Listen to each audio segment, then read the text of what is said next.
Welcome on into the Command Center podcast. I'm Logan Paulson here with the man, the myth, the legend, the guy who wanted a better introduction, Fred Smoot and Santana Moss. How you guys doing? I'm doing great, man. I'm doing great. Heard you guys went bowling last night. How'd that go? We did some charity work yesterday. Got old Tanner back on that wood. He had Back on been the missing it lanes, for man. a while. I was getting a little rust off me with this dude balls, man. I mean, tall. It's bowling balls. I got to meet Thanos. Yeah, his bowling ball? This bowling ball that he talks so highly of. He speaks highly of it for a reason, though. Is he good? Is he as good as he says he is? No. But I had already saw Fred bowl before. We bowled in Richmond. One time. And even though those lanes sucked, They wasn't the real the short synthetic. Like right now, just like Top Golf is a smaller version of regular golf. Yeah. All of the bowling alleys are turning to boutique bowling alleys, not the old bowl of America. Like fun lane. I call them fun lanes. Yeah, that's what it's short lane, synthetic wood. Slippery. You're not gonna take a real ball there on those lanes. Oh, really? It'll mess you through it because the lane's short. They're so short. Interesting. Yeah. I did not know that Much was a liquor. thing. It's There all was fun. this controversy. Now, around yesterday we went to a real bowling alley. What was the name of the spot? And just to let you guys know, we talked about getting our bowling thing together for the Command Center. Yep. And these guys are willing to host us. Oh, We can nice. come Yeah. anytime. They say anytime. So yeah, I know they said that we need to jump on that. Fred mentioned to the guy, and the guy gave me his number, and we talked. He said anytime we want to do it, we could do it earlier. No. And they took us for $100 too. Yeah. 120 to be 120. exact. Yeah. We played against two of the guys that worked there. And they were good. Yeah. One of them was good. We was right there though. Yeah, we was there with them. What was the score? I would say personally, I didn't play nowhere near, and I don't think Fred played nowhere near that. No. He see, but I didn't play nowhere near where I usually play, and so I let the team down. I mean, I was bowling. I didn't score? crack What was the 160. Well, we was combining scores. Yeah. They two scores against Yeah. our two scores, and these guys, they there every day. Yeah. Like they literally walk into the lane throwing the ball from the aisle. Yeah, they can throw. They can bowl. Yeah. One of them was a lefty. Never bowled So what lefties. was the score? We don't know. We played like 4 games. Oh, okay. So like you had to combine our scores. One game Fred led with 168 on our team. Fred always led our team. I never, led the team. So Fred had like 168 and I probably had 140 that game. Another game Fred had like 170 something. I probably had 150 something that game. You guys are pretty good then. Both So of we you. was right there. And that's not good considering what we know No, we we can know. bowl. You know what I'm saying? So But that's we had fun though. Yeah. That's impressive. Yeah. That's my first time getting back out there in a long time. Yeah. that's awesome, guys. And then what was the charity you guys were working for? Or VHC. Yeah, the Commanders and VAC had partnered up, Gotcha. and they had a little foundation gathering, with a lot of their employees and stuff. So we was with the employees, had fun with them, took a Yeah. lot of pics, and just kicked it. We did regular stuff with them. Yeah, that's great. And how many people were there, do you think? Oh, I don't know. They had the whole bowling alley to Yeah, the whole themselves. bowling alley to itself. So And they serve like alcohol there and stuff? Oh, yeah, they did. man, we had food. You it name was it. I mean, we was bowling so much we didn't get a chance to indulge in the food. But I think Fred kind of. I had a slice of pizza or something later on that day. You know what I mean? They had flatbread. They had everything set up. It Yeah, was they had great. flatbread pizza. That's or awesome, whatever. guys. Yeah. All right, just a reminder, we're brought to you by Bet365. At Bet365, we don't do ordinary. We believe every sport should be epic. Right now, new customers can choose between 2 offers when they open an account at Bet365. Use the QR code to sign up, deposit 10, and choose between either. First Bet safety net offer by placing a bet up to $1,000. If your qualifying bet loses, you receive a match refund in bonus bets. Or bet and get offer and place a bet of 5 or more and get $150 in bonus bets. Whatever the sport, whatever the moment, it's never ordinary. Bet 365, official sports betting partner of the Washington Commanders. Must be 21 plus and physically located in Virginia. Please gamble responsibly. If you or someone you know has a gambling problem and wants help, call 1-800-GAMBLER. Gambler. And thank you for all these cameras in my way of that read. I know. You did a good job, though. I couldn't even tell. Sometimes I can tell because your head's moving around and stuff. This time That's you how were mine be. locked- I'd be like, you were a bobblehead. locked in. All right. So, guys, we're going to talk about it some more. Free agent frenzy with horror music because that's song. what you recommended, right? Yeah, the I'm fans in it. voted. So the fans voted for Fred. Yes. They did. Surprise. I'm not surprised. I'm not surprised. Hey, y'all stop hating on the fans. No. The fans got class. They understand good people when they see them. Don't say we're hating on the fans. No, we We're love hating on you. We love the fans. we just know that they love talking. Go ahead and beat me out. All right, so let's start with something like really high level here. The class is kind of finally coming together. Lots of guys on this piece of paper are notes. Who stands out the most in this group? Maybe the most important signing you feel out of these guys. Tanner, you want to start it off? Yeah, you want me to start off? Yeah. I say 2. Okay. Two guys stand out the most. I think, the obvious will be Louvu. And then I say Wagner. And I say Wagner for the simple reason, we've been talking so much about getting the linebacker back to being something that's prominent here for a long time, and I feel like we've been missing at it the last few years. And when we got Louvu here, that was like, okay, we kind of heading in the right direction, getting a guy like him, a fiery guy, but getting a staple to I believe he's a staple piece to that unit. Not more so for what he's probably going to do on the field, but knowing his defense, being where he from, came from Seattle, having Dan Quinn in Seattle, they had a defense that was, world renowned. Like, people knew when they came into your stadium what they was bringing, and he was the vocal point of that defense. He was the quarterback. He was the leader. He led that defense, and then years removed from that defense with Dan Quinn, he still led the team. He still led his team and the league last year in tackles. Yeah. You know what I mean? At that position. So to have him here now under Dan Quinn again, to be able to teach these other guys what it takes to be a part of it, I think that was a key pickup for us. Bringing that guy here, he's going to be able to give everybody, the terminology, be able to hear from his perspective and get guys caught up to speed fast. Yeah, and I think it's going to be so important for Jamin, obviously. Yeah. I think like a guy who's just so athletically gifted, like his pro day numbers are still incredible to think about. 44-inch vertical, he ran the 4.4, like all that stuff was crazy. He's going to ball. And I just think one of the things about his game that could be elevated or taken to the next level is having that mentor there that says, hey man, in this formation when the guard's got a live hand, like you know it, go get it. And I think just again having that extra coach on the field, and they did that at every position. Zach Ertz, Eckler, all these guys that just have this experience to bring along young guys, I think is incredibly important. So who you got, Fred? I got Tyler Biadasz. Okay. I think Biadasz is very important to the young quarterback. He takes the line calls out of his hand. He also weakens in opponent, the Cowboys. Yep. Like, we take our weakness, take their strength, and make it our strength. All right, so I think he's the most important thing, especially if you know for a fact you're going to have a rookie quarterback in some type of way. You have to have the center. And you got Sam Cosmi to his right. Now you got Algrady to his left. So now you solidify the inside of that line. All right, so I'm going to start there on the offensive side because I thought that was the number one most important thing. And Frankie Louvu, I told you it sounded like Gucci or something. It seemed like I bought a Louvu coat the other day. All I'm saying is this. The more and more I watch his film, the more and more I just fall in love with him. He's disruptive. Yeah. And he gets to the point of attack with bad intentions. You tell him to blitz, and they put two men in front of him, two men bake the dust. All right, so at the end of the day, I love his violent way of doing things. Like, he the type dude, because I watched Roadhouse with Jake Gyllenhaal last night. You watched it? You need to watch it. It's so good. I gotta watch it. It's so good. And the one thing Jake Gyllenhaal was doing, he was whooping these boys. He'll beat them up 4 of them. Then he'll throw them in his car and take them to the hospital. Have you seen the original Roadhouse? Patrick Swayze, yes. I saw the original. It's better. Listen to me. Jake Gyllenhaal plays the part so well because they make him an ex-UFC fighter. Okay. Right? He's a bouncer now. So now when he fight people, it's just look effortless. He ain't until Conor McGregor. I was say, how's Conor on there? And Conor lights the screen on fire. Yeah. And he's an idiot because all he got to do is really play Conor McGregor. So they sent ex-UFC fighter after another ex-UFC fighter, and that's how they end up bumping heads. I'm telling you right now, one of the best moves I've seen. I'm going to be on my couch watching it later on. All right, yeah. So I think Tyler Biadasz is also important because of the division we play in, right? Obviously, look at Philadelphia, what they have on the inside there. Look at New York with the Giants and what they have on the inside in terms of interior pass rushers. You need to have a strong presence there. You mentioned the intellectual element that he brings in terms of calling stuff. But yeah, definitely, I think really, really critical signing. And they paid him like he's going to be the starter for the next 3 years. I think that's a good. And we keep coming back to Louvu.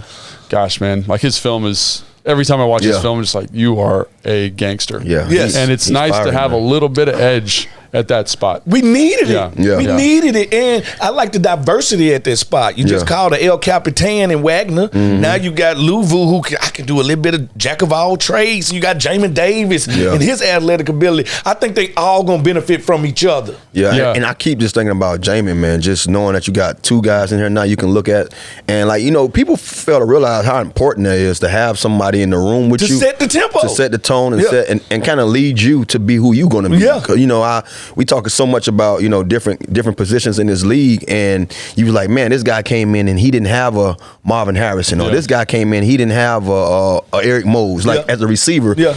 Those guys are very meaningful. I had a Wayne Corbett, you know what I mean? Even regardless of our abilities, he gave me so much. You know what I mean? I was able to listen to him and do things like I had accordingly. Darryl Green and you know what I mean? Bailey. So it's great to see now Jamin finally get somebody that can really be that whisperer help him to take him his game and to help the him next take, because he's level. playing well. Yeah. It don't seem like it because we just want more. People want to see something different from him when he is who he is. You know what I'm saying? Like, let him be able to go out there and be that next what you got, Parsons or whatever he may be. Yeah. He's a guy that can fly around like that, so allow him to do that. Yep. Yeah, I think like linebacker development, it's like quarterback development. It takes a long time to come around because they have to do so much stuff above the neck. Yeah. And so that takes experience, that takes reps. And so for me, I'm going to come out with a kind of a sneaky one here. Okay. I think this is maybe one of the most significant signings or re-signings, and that's Cornelius Lucas. And the reason I say that is because when you get a talented swing player at the tackle spot, you're saving roster spots. And a guy that's done it, he's played left, he's played right, he's a little bit older, I understand that, but now going into the draft,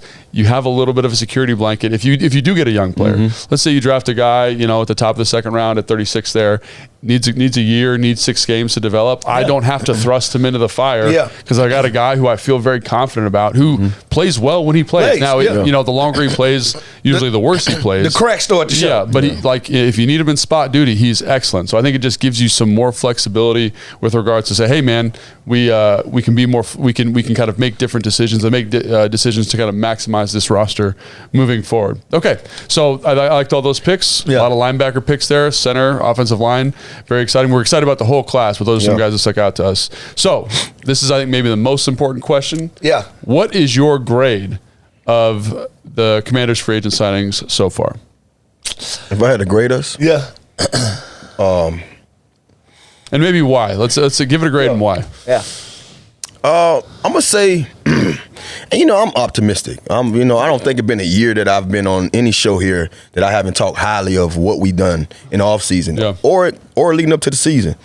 But I hate to jump out there and be one of those guys that's trying to sell you something that's not the case. You know what I mean? So what I say, it's a passing grade. Yeah. Can I be? That's fair enough. So it's a passing grade. I don't want to say it's an A or a B, but I would say it's a passing grade because I think what they did was they identified a lot of problems we have. One, they came in here and they showed us that it wasn't going to come in here and say just because you was here and the other staff thought highly of you, that's not what we're here to do. We're not here to put Band-Aids on anything. We're not here to put patches on anything. We're here to make this organization great again. Yeah. And that's not saying the guys that they didn't bring back wasn't great. Yeah. It's just for what we saw, okay, that was good for them. Saw enough. We here now. Yeah. And we're going to start this thing the way we want to start it. So they cleaned house a little bit. Yeah. You know, I'm not to say clean house, but they got rid of a lot of people that we was used to seeing around. Yeah. And they went out and got capable football players that some of them came from where they came from, and then guys that we just saw all over the league that can play football. Yeah. That we know they can play football. So I give them a passing grade because you don't really win games with bringing guys in. You win games by going out there and winning games on the field. So I would say passing at least. And so you're saying passing, and I think that, to me, because of the difficulties there, I'm going to give it like a B plus, A minus. And the reason I say that is because, like, that's where I'm at. You had to fill the roster out, right? Which is really hard to do. You had to make some tough personnel decisions. You had to identify your direction. The other thing I like is they didn't sign a lot of big deals. It was like, hey man, we're going to kind of establish who we are and what we want to be, and it gives us some flexibility going into next year. So I really like that. And again, there's not going to be the flash names. I'm not going to say they're going to win a whole bunch of games this year because of this Signed crazy the most guys and still got the most money left. That tells you everything. And again, like that's I'm really glad you brought that up. They have $50 million in cap space left, which gives them flexibility long term, right? Let's say someone comes up after the draft, someone we really and we like, a pass rusher away. We got to go get it. And I think when you look at San Fran, that's one thing they did so well. It was like they built the roster up. They kind of established their identity. They let guys come and go as they seem as they deem fit, and then they were able to go sign Trent Williams. They're able to go sign, give Deebo Samuels an extension because they were smart and fastidious with their money. And again, this is the foundational element. But in terms of laying a foundation, when you look at that slab of concrete, I don't see a lot of blemishes in there. And then we got to build on top of that. We got to continue to make good decisions. But I think this is a good foundational piece in terms of process. Now, some of the guys aren't going to play well. They're not going to be perfect. It's just part of it. But I think I have to give it an A minus maybe, Yeah. because I feel like we raised our floor. Yeah. Yeah. I don't know how far we took the ceiling, Yeah. but the floor is raised. Think about this. Zach Ertz better than Laura Thomas. You know, most people say that. All right, Taylor Biotish better than the center we had last year. All right, Frankie Louvu, that's upgrade. Like every time I look, I see upgrade, upgrade. Allegretti, upgrade. Brandon McManus, upgrade. Tyler Ott, the long snapper, upgrade. These are small, simple upgrades, and everything. Every time I look here, is the player better than the one we had last year? Yes, and I'm gonna put these better players with our best players, with the Terry McLaurin's, with the Deron Payne. The floor has risen. So that's why I had to give my aim. Like you said, $50 million still left over after signing 20 guys. Yeah. And there's some change in there. It's 50 million plus or minus, Yeah. but it's approximately right there. So I think, we're all very excited, but I think, Tanner, you always do such a good job of kind of grounding it, right? It's like, we don't know what this is going to be, but in terms of what they've done, in terms of what they said they were going to do and how they handled it, in terms of the players they brought in, it all kind of is trending in a positive direction. So that's why I feel so optimistic about it. No doubt. All right, just a reminder, brought to you by Bet365. At Bet365, we don't do ordinary. We believe every sport should be epic. Right now, new customers can choose between 2 offers when they open an account at Bet365. Use the QR code to sign up, deposit 10, and choose between either first bet safety net offer by placing a bet up to $1,000, and if your qualifying bet loses, you received a match refund in bonus bets, or bet and get offer and place a bet of $5 or more and get $150 in bonus bets. Whatever the sport, whatever the moment, it's never ordinary at Bet365, official sports betting partner of the Washington Commanders. Must be 21 and older and physically located in Virginia. Please gamble responsibly. If you or someone you know has a gambling problem and wants help, call Fred at 1-800-GAMBLER. It never gets old. He's waiting on your call. I forget about it. I forget that that's the thing we do on the second one. I just laugh every time. Just a fun little call Fred. Yeah. Okay. Me, I'm there. So now we're going to talk about overreaction, specifically with regards to Pro Day. Adam Peters, Lance Newmark, Dan Quinn, Cliff Kingsbury were at the USC and Michigan Pro Days. We are recording this on, what is today, Monday. They will be at the LSU Pro Day, which is on the 27th, which is the day this show comes out, which is Wednesday. And they will be at the UNC Pro Day, which is the 28th, which is Thursday. So they're going to go to all the top quarterback Pro Days. Yes. Okay. Lots of people, lots of big feelings about this. What is the importance of a Pro Day? Who wants to start it off? Just numbers. They need a basic. They need a flora on you. Like, what are his traits beside playing the game of football? Is he overly fast? Is he overly slow? Is he not quick? But Is for he a quarterback, these guys aren't running. They're No, throwing. they're not running. But some of them, the faster ones do sometimes. But I look at it as a dress rehearsal at your place, unlike the combine. The combine is like going on the road to play a game and showcase my talent. Well, now I'm telling the scouts, come to me. Well, I got the place I've been for 3 years on campus. I got my own wide receivers. I got people I got relationships with. I myself don't like the quarterback pro days because every year we have this Zach Wilson come out of nowhere, throw a ball 80 yards, and now everybody all oohing and ahhing. So You're not gonna do that in the game. And I'm glad you took that approach. That's what we will probably. No, I'm serious because that's what we're all wired to say. This is what we do at our pro days. This is why I prefer pro days. I think it's a bunch of BS, to be honest with you. We don't need pro days after we just had 4 years of film. Tape. You know what I mean? Or some of those guys, whether 2 or 3 years or a year worth of work. I don't feel that you need that to sit here and say that you got to now question, am I the right guy for you or not? You understand? Because we don't all test well. Yeah. The biggest test is me playing on Saturdays or Thursday nights or whatever night those guys played in college. I can't get in front of you and after you have me doing X, Y, and Z and then talking about, okay, now let me see you throw the ball 80 yards. After you just took 3 pints of blood from me. First of all, it doesn't time out that way in the doggone game because if I got guys flying at my feet, I got to adjust, I got to do this, I got to do that. It don't always look as pretty. You know what I mean? So don't get me wrong. We all wired to do them. So we know that, pro day would be better than me doing it at the combine. So I will opt out and say I want to do it my pro day. But if you really had to ask me what I feel, what I personally feel, even from day one, why you made me do all this playing if you're going to sit here and now judge me again? And look for reasons why not to draft There's me. guys that have made it to the first round that moved up drastically from wherever they was at, slotted at, because they ran a fast 40. And it doesn't always pan out that way on the field. So to me, I'm glad like you made the statement of what you felt, because I felt the same way. But my honest opinion about it is they're not really needed. And I'm glad to see that some of these kids that Say no. we talk so harshly about how they do things these days, they said, F you, I'm not going to do it. Marvin Harrison said, you seen me play. You know what I'm saying? What else you need? So what I will say is, from a team perspective, specifically with the quarterback, is I'm not going to watch you throw the ball. I know how you throw the ball. You know what I'm saying? I'm going to see how you interact with your teammates, how you conduct, how you interact with the coaches, how you handle like they also get to go to dinner with the team the night before, right? Yeah. So they get to go out and have dinner, and then I get to see how you are with the hostess. I get to see how you are waiting for stuff. I get to see all that stuff. So and I think it's just another opportunity for like a personality data point. What if you get a guy that's so shy?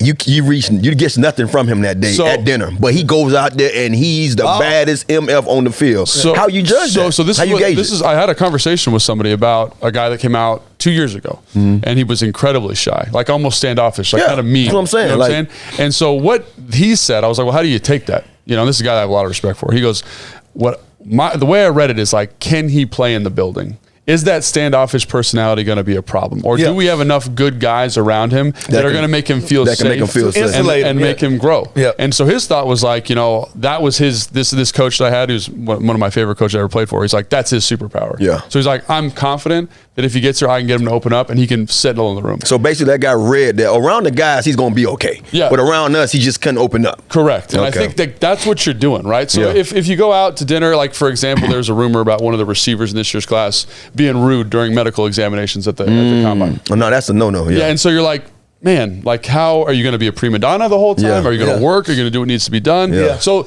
it's not, I think a lot of people think, oh, it's the pro day, I get to go out and watch you throw the ball. And I've seen it. I've seen you do it a million times. And it's nice to see someone throw in person, like just to see, like, you know, when we're at the combine with Jason and I, we go, it's nice to see them throw and get to kind of feel their mechanics and feel it in real life. Yeah. But you don't need it. So there's a test within the test. It's the test within the test, Gotcha. right? So like when I go up there and I complete a ball, am I dapping my receiver up when he comes back, or am I like, you know what I'm saying? Yeah. Because I got to be, especially with the quarterback. Yeah. I'm the face of the franchise. So it's the field stuff is not that important, but me seeing how you are. All right. Because I only get a couple, right? I get the combine, I get the pro day, and I get the official visit. Yeah. And I got to make, in those 3 meetings, I got to figure out, are you a franchise quarterback? Are you the guy for us? Yeah. Gotcha. And again, you might be the guy for somebody else, but can our young building here with the Commanders tolerate whatever you're going to bring in? Yeah. You know, and I think that's kind of what you got to come down to. Yeah, I like that, because now, like you said,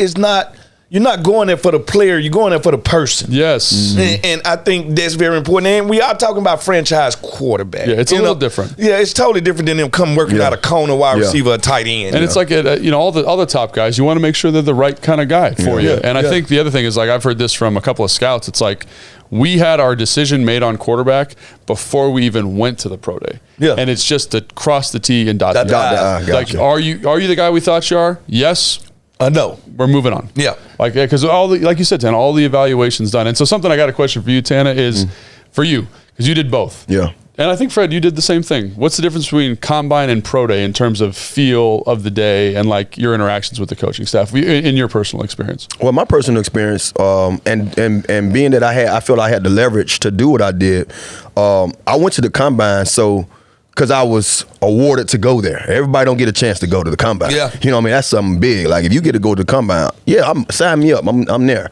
But my thing was, it was like my, I guess you can say in a sense, my interview with all the teams at one time. You know, this is the one time. See, the pro day, I'm not going to get a chance to sit down like some of those quarterbacks. Not without 32, you're not. But at the combine, it's days that we have slotted where I get a chance to walk around, take the physicals, be judged how I am around the other guys, talk to the individual teams, whoever wants to talk to me, and then, you know, just see how I conduct business. You know what I mean? That's the time when we're not putting on no suit and tie, but we in our jogger, we in our sweatsuits, but they want to see us as, potential guys that they're going to pick up. So I took advantage of the combine. I knew coming into the combine, I'm not doing nothing today. Yeah. I'm not doing nothing this weekend, but I'm going to take full advantage of these guys getting to know me and telling me what they feel about me and making sure that I, like you just said, cross all my T's, dot the I's. Which one goes first? I was going to ask you that question. Because, we say dot the I's, cross the T's, and then sometimes people say cross the T's, dot the I's. I think the natural However way you is feel about it, right? Because the I's, I heard Logan just say it differently, and I've said it the way Logan said it. Yeah. And someone corrected me one day when I was texting that. I crossed my T's, dot my I's to my ten. The I come before T. As long as you dotted the cross. What I'm saying, the I come before T. So should I say I then? And naturally it does. I ain't want to get off. I ain't want to get off subject, but I understand. no, I just had to ask that question. But then when it came to my pro day, just to get back on track, when it came to my pro day, I'm finna put on the show. Yeah. That was my mentality. Look, I'm at home, I'm comfortable. And I had this talk with Jason because I want to share this because this is something that I feel needs to be heard. Go back to 2001 when we was coming out. Yeah. I don't know who San Fran 49ers guy was that they sent to the combine because it was the same guy that basically weighed me in and took my height, and he didn't know. Probably to this day, right now, I'm a diehard 49er fan. I was a diehard 49er fan growing up. Y'all were. But this guy gave me the toughest. I'm talking about the guy talked BS to me the whole entire time, and he told me at the combine because I wasn't working out, he wasn't gonna see me at the pro day. And then he was right there at my pro day. Yeah. And then at my pro day, when I told him I wasn't going to run routes after I ran my 4.240, he said, "Well, I'm not coming back," and he was right there again. But he gave me a hard ass time. I wonder if they did that on purpose. I don't know, but what it was, he was just fueling my fire. Yeah. Because I ain't say nothing And to they him. ended up drafting Dre Carter. Yeah, Dre Carter they ended up being drafting But I was just Dre Carter. wondering who that guy was because he kind of gave me the business. But I went out there and did my thing, but I was prepared for that because I feel like, they already kind of giving me I guess they looking at it because back then we wasn't supposed to do the whole pro day thing at home. Yeah. But like I said, if you had the leverage, you can do it. Yeah. And I think they was giving us a kind of, you had to make sure you showed up at your pro day if you was gonna miss out on doing it in front of everybody at the combine. Yeah. So I was happy that I went out there and did just that. But I know if I wouldn't have, they'd be like, "Oh, see, this guy should have did it at the combine. Who do you think he is?" So, but I'm saying, you asked the question. That's the difference to me in my perspective. Yeah, absolutely. He right, because the thing about it is, at the combine, you introduce the player. I mean the person. The person. They get to know the person at the combine. Yeah. Then at home, at your personal workouts, they get to introduce to the player who you are in your familiar surroundings. Yeah. Like me, I'm known famously for doing the bench press one time. One time. I got long arms. I'm already not the strongest guy. Bench pressing is just something I'm never going to be good at. And I remember two of the scouts came over there to me and they were like, "We like that." I like, "What? You like the fact I did it one time?" He like, "I like the fact that you did it at all." Because most corners and wide receivers are scared to get under that bench. You just showed me you ain't really scared of nothing. And it showed me you got humility. You don't care. Yeah. Because I literally did it one time and racked and said, "You didn't come to see me body build. You came to see me run." And I understood what they want to do. They want to see me backpedal. They want to see me go through the drill. They want to see how fluent my hips was. They already knew I was kind of cocky. They knew I had the mental makeup to play cornerback. Yeah. Now they just there to see the physical makeup. I was skinny, 175, so that's always going to bring up question marks. But I felt like it was a situation where this is the only thing I can say about not working out at the combine, because I did. Then I put all the pressure on myself to do good. In my workout. At the pro day. Then think about it. What if I tweak a hamstring a week before my work? It's so many things that can happen. So it's a thin line there. All right, to not doing stuff at the combine and say, "You know what, I'm gonna put it all on one day." All I can say, if you put it all on that one day, you better do everything to make sure you show up and show out that one day. Yeah. Yeah, and you just made me think of a story. Like, I remember I was talking to someone a couple of years ago, and they were saying, "Oh, we were trying to decide between player X and player Y," and it was something little, like what you're describing. Oh, like one of them, like when he comes into the meeting room, he looks you right in the eye and shakes your hand, and it's like very deliberate and professional, like you're talking about. The other guy was perfectly polite, but didn't have the same confidence coming to the room, and so that was how they made the decision. Because it's, again, I think fans they think it's this concrete concept, and it's so subjective. And you know what, man? I'm glad you brought that up, and I didn't know if you had more to say about that, but I hate that in a sense too, because you don't really know from that. You don't. You got guys are trained to show them your best. Yep. Yeah. Come in there, hey, coach, how you doing? Military style. Yes, and sir. you No, get sir. that, and you get that guy in your building, and he's a slouch. Yeah. He's the worst. You know what I'm saying? Yeah. Then you get guys like myself. Like I was told from day one, I tell my kids that, man, look a man in his eye when you're talking to him, shake his hand firmly. You know what I mean? I was programmed as a kid to do that, so Yeah. I'm going to do that naturally. Speak, make sure you be deliberate with everything you say. Make sure you pronounce. Like my dad used to. Man, I heard that every day leaving my dad's car when I go to school. You know what I'm saying? I tell my son now, make sure they hear you. Make sure make sure when he asks your name, you bet, you know what I mean? Project that voice. Yeah. So some of us born and that's put into us, every day. And then you got guys who can't do it because that's just not them. Like my son talks with his eyes down sometimes and you barely can hear him. But then I know I put him in front of stuff and he go out there and do his thing. So I'm so glad you brought that up. Yeah. Because that's the importance of the pro day. That's the importance of the visit. B-Rob here, so I remember talking to Ron about this last year. He said did not interview well at the combine.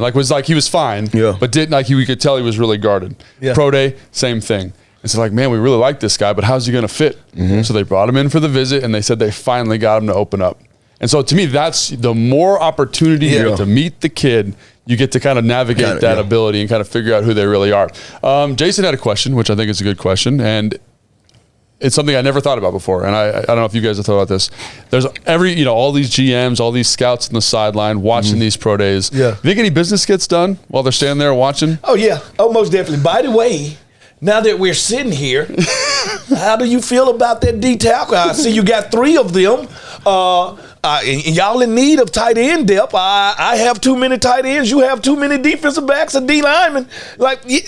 So you're saying not even about the quarterback necessarily? No. I think it's about any kind of business that needs to be done GM wise. Yeah. Because you don't get all 32 of these guys together much, and that's the guy that I got to call anyway. Yeah. And if I got a nugget that I want to drop with you, I'll let you know. We might be open for business at number 2. Here go the time to do that. Yeah. Especially when the guys that you're talking about are the guys that y'all all here to see anyway.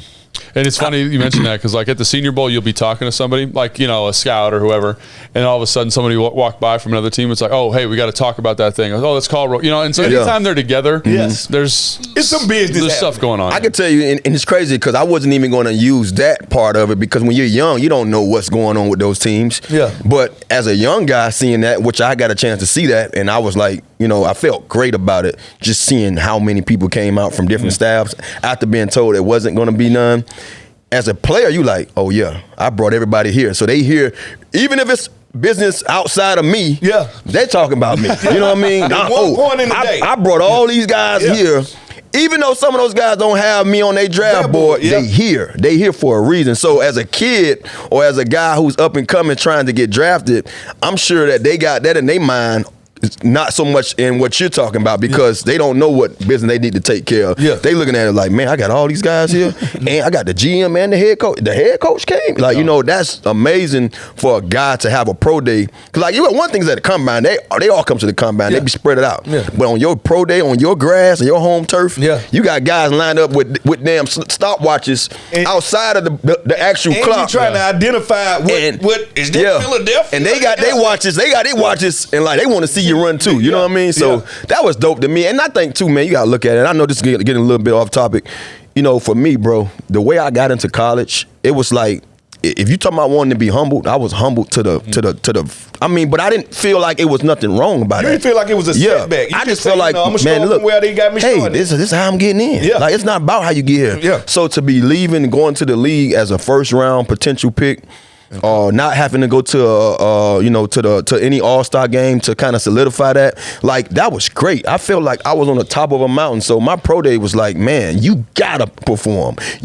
And I say this because people don't know this.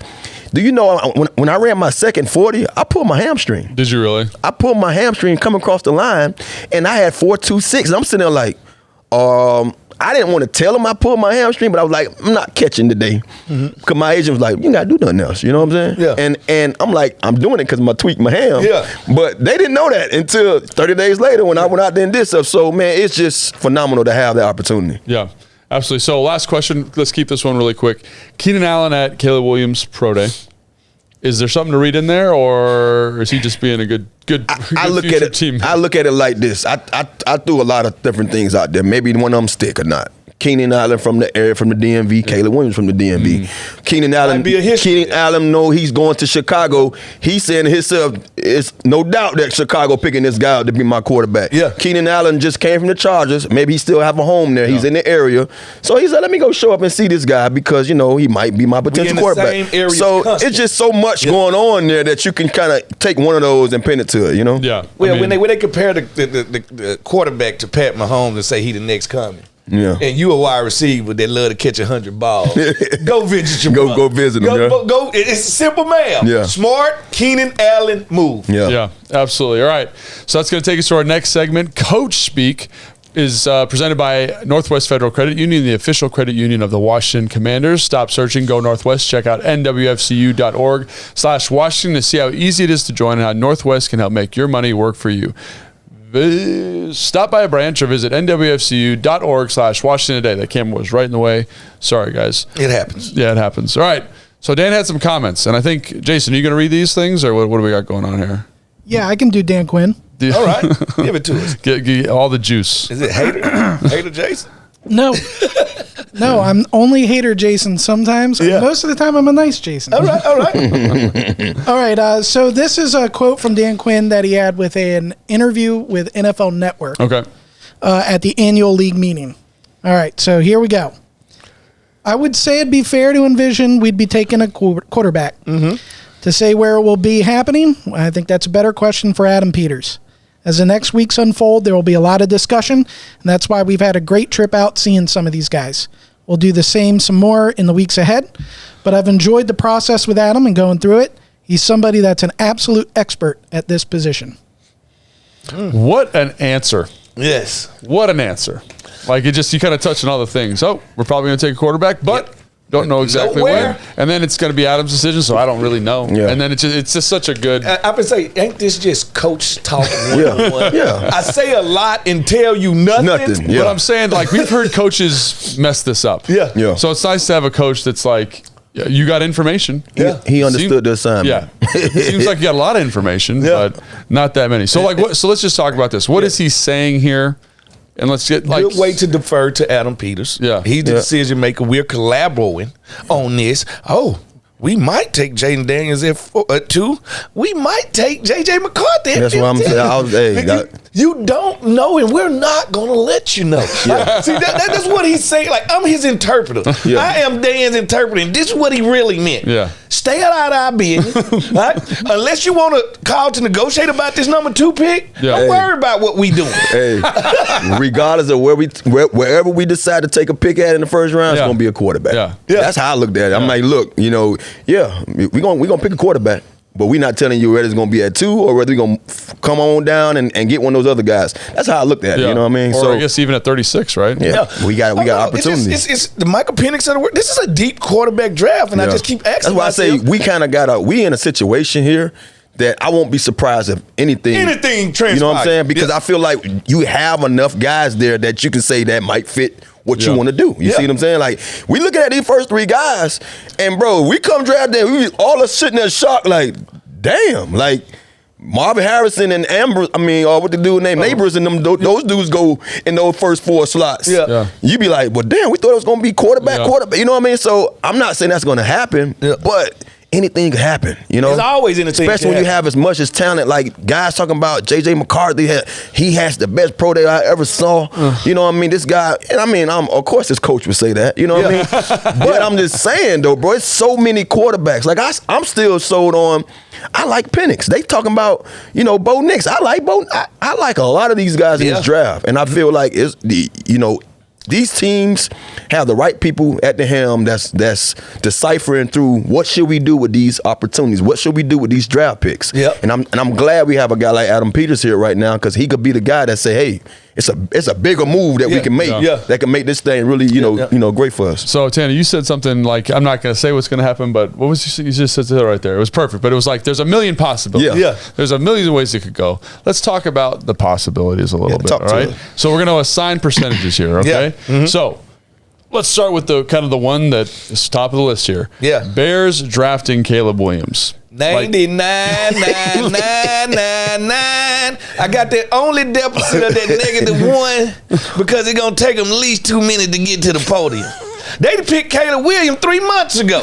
Right? At the end of the day that they said we're trading Justin Fields is the day that they mentally drafted Caleb Williams. Yeah. They will not give us a chance to even consider drafting this dude. Yeah, I honestly think, before the leading up to that Wednesday before draft day, we'll be getting off the plane. They be talking about what Caleb Williams is signing for. With how Chicago. they do it the day before, the pick is locked like they did Joe Burrow. The number 1 pick gonna be locked. We gonna be worrying about the number 2 pick already. We gonna be on the clock by the time by the time the draft day gets here. So I guess the percentage of the Commanders trading up for Caleb Williams is it ain't there. 0.000000. For some reason, the way we're doing things right now, I don't see us even putting ourselves in that kind of situation to lose anything. We're trying to gain everything. I'm gonna say we're not gonna lose we ain't a losing player. nothing. We ain't gonna lose an extra player to gain one guy. You know what I mean? And I think that's the great point there. I think when you look at how they've handled free agency, they're not trying to hit home runs. They're trying to get on base. They building a team. Yeah. That's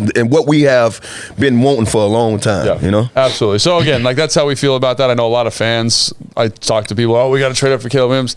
It's probably not going to happen. Or at least that's my opinion. You never know. You never know what's going to happen. Who are we? Who are we? We just 3 guys. Just hanging out, talking ball. Yep. Okay. So then that comes to phase 2. The prospect of the Commanders sticking and picking at number 2. What do you think the likelihood of that is? I'll give 50%. 50%? 50%. They were staying at number 2 and picking the quarterback. Yeah, and then we'll talk about who we're picking in a second. 50%. But sticking and picking at 2. I'm optimistic. 65% so that we don't move. 50, this guy. 50. Because we on the fence. I just think this guy also would not. Peters does not strike me as a guy that would be afraid to walk up to that podium and say, "Hey, check this out.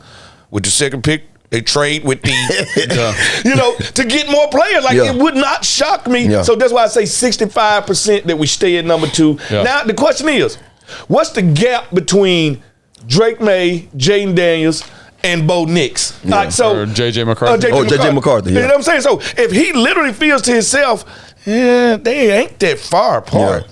And I could end up getting a tackle, a pass rusher with another first-round pick. That's tempting. This is what I asked you guys a few weeks ago about how far are so is it just it's a Caleb thing and then everybody else? You understand? I have yet to hear everybody else be. I've heard certain guys say that Jaden Daniels is better than Caleb. I was sitting there looking at the dude when he was saying it, like, boy, you is crazy. But at the same time, I feel him because he had the better year last year. Yeah. When a guy have a year like he had, and then when you see some of his intangibles, like you say, hey, this guy was quick with the delivery. This guy could also get out the pocket and beeline on you and house calls, stuff like that. I understand. That's where this game has transcended now. You got more quarterbacks that's doing that more so now than doing some of the things that we've seen Caleb. But Caleb just phenomenal. So I go back to ask that question. The reason why I say 50-50 because I'm like, if we sold on getting a quarterback, but we're not telling you when and where, maybe, like I said, this is my opinion. They're not saying this.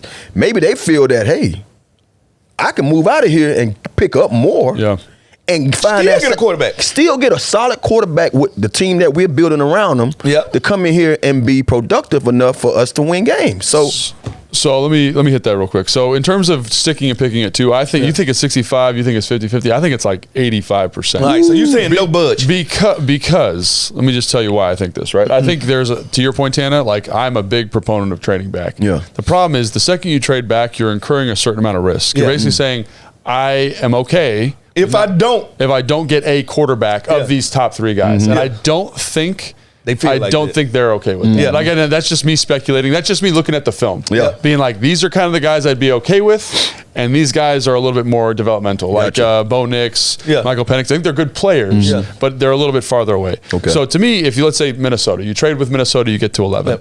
You got to then trade back up. And you got to hope that one of those guys slides out, and you got to also hope that no one else trades up to get him. So I think that's where it gets a little. There is a maneuverability here and an opportunity, but I do think there's a level of risk. So I often say, so what you're saying is more risk in trading down reward. because you're not gonna get no one. I don't think you might not end up getting a quarterback at all. Anything. You know what I mean? I got here's the thing I can say about this quarterback group. I just been rambling my head through this group. It's a tough group. No, this is what I looked at. 2 Heisman Trophy winners. Caleb won the Heisman. Jaden won the Heisman. You got J.J. McCarthy, national champion. You got Michael Penix, played him in the national championship. You got Bo Nix, that played more football than all these guys combined. I love my quarterbacks to play a lot of football. So as I keep like putting these guys here, I'm like, all these guys are very accomplished guys. And when I watch Bo Nix jumps off the screen. Like I can say that his arm is alive. Yeah. He moves a lot better than people think he does. He runs. Yeah. He reminds me of a fast Rex Grossman or something. Like he's solid looking too. Yeah, he's solid looking. Like so, all nice these build quarterbacks bring something different to the table. And as a guy, a GM, I would be like rambling my head on trying to gauge these guys. I get what Logan is saying though, because he's saying basically, if there was the case that Jaden and your boy May was amongst just everybody else, then you have a decision to make. But he feels that it does fall off somewhere beyond those three guys. You know what I'm saying? Like it's not like McCarthy and Jaden and May in the same. I feel like McCarthy is. So for me, I think to like just clear that up. So I think Jaden, May, and then McCarthy, but I think they're close. And I think to Fred's point, it's kind of how you look at each one. And we've talked about this a lot on the Ticket to the Draft podcast. Make sure you check that out. Fred does a great job on that. But they all kind of, depending on how you look at it, they're going to have their pros, they're going to have their cons. And I think that's why it's tough. Right? That's why it's tough. That's why when you talk to somebody, they're like, oh, I love Drake May. He's the number 2 guy. Then you talk to someone else, like, that guy's crazy. It's Jaden Daniels. And I think that because they all are very talented, but they all have their warts. And then when I look at like Penix and Nix, there are some issues there too, but I think they're just a little bit below. And again, do you think you can win games with those guys? I don't know. But again, if you could trade out of that spot, I think it'd be great. But I do think that it's a risk. You're not going to get a game changer at the position, or someone that is perceived to be a game changer. Because like we've talked about a lot on this show, it's about the environment that they're going to, and can you help that guy grow into the player you think he can be. And then it's all too, I think too, when you're really looking at some of these guys, it's all about placement.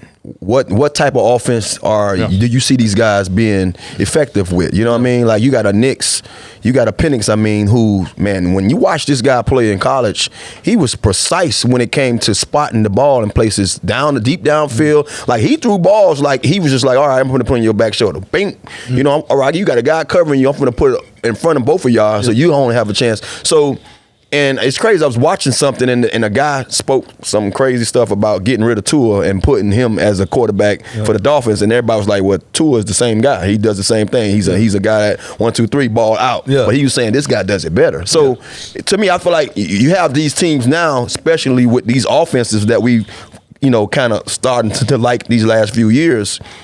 If a quarterback fits what you do, then that's your guy. You see what I'm saying? So I think it's all about placement too at the same time. Stylistically, right? Yeah. Absolutely. So we talked about the opportunity they stick and pick it to.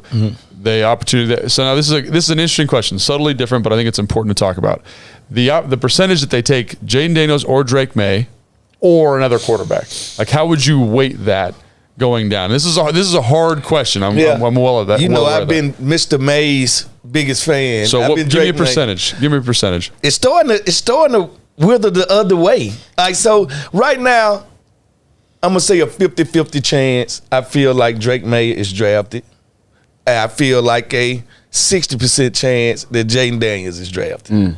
That's where I'm at on these. So if it's out of 100, so you can't. That's like I went 110 because I put 110% in. I put 110 every time I do something. Yeah. So like I'm going to try and do the math here. So you're saying there's like a 35% chance that Jaden's drafted, a 30% chance that Drake May is drafted, and then that leaves you a 25% chance that it's another guy. That it's another guy. But I'm leaning towards Jaden Daniels. So if they stay at 2, I just told you it's a 50% chance they can move. I don't know. Right. Who am I to tell you that? But I'm just saying it's a possibility. But if they stay at 2, I think it's 60-40 Jaden, 60 Jaden, 40% May. Oh, you know what I'm saying? I just feel like if they're going to stay at 2, Jaden should be their guy. Yeah. But 40% chance that it could be May. You know what I mean? So like you said, maybe stylistically they think, or maybe they have a good interview. Maybe they like him at his pro day. Maybe they like his leadership. Maybe that last dinner sealed it for somebody. You know what I'm saying? It's crazy. You hear stories about that all the time. Yeah. Like We had a dinner, and the thing with Sean McVay, when he got hired in LA, it's the biggest decision for this franchise. Yeah. And Marshall Faulk had an hour dinner with him, called the owner and said, "This is the guy." That was the linchpin that let it all fall through. Just so crazy. who is that guy in this process that says, "This is the guy"? Yeah. And I honestly can't wait to find out. And we talk more about this on Ticket to the Draft, where you can get wherever you get your podcast, right? And so, guys, I think that's going to do it for today. Yeah. Thank you so much for joining us. Please like and subscribe wherever you get your podcast. And if you want to see our ugly mugs, check us out on YouTube, on the Commanders YouTube page. I don't think my mug is ugly though. See, I like No, that's true. My ugly mug. I'm the world's sexiest man. Two handsome mugs and one ugly mug. Thanks for joining us. We are brought to you by Bet365. At Bet365, we don't do ordinary. We believe that every sport should be epic. That's why we offer an in-game experience which covers over 78 sports and over 780,000 live streams to 90 million customers worldwide. Our online betting brand is powered by a world-class proprietary product and over 7,000 employees across the globe. Whatever the sport, whatever the moment, it's never ordinary at Bet365, the official sporting betting partner of your Washington Commanders. Must be 21 plus and physically located in Virginia. Please gamble responsibly. If you or someone you know has a gambling problem and wants help, call 1-800-GAMBLER.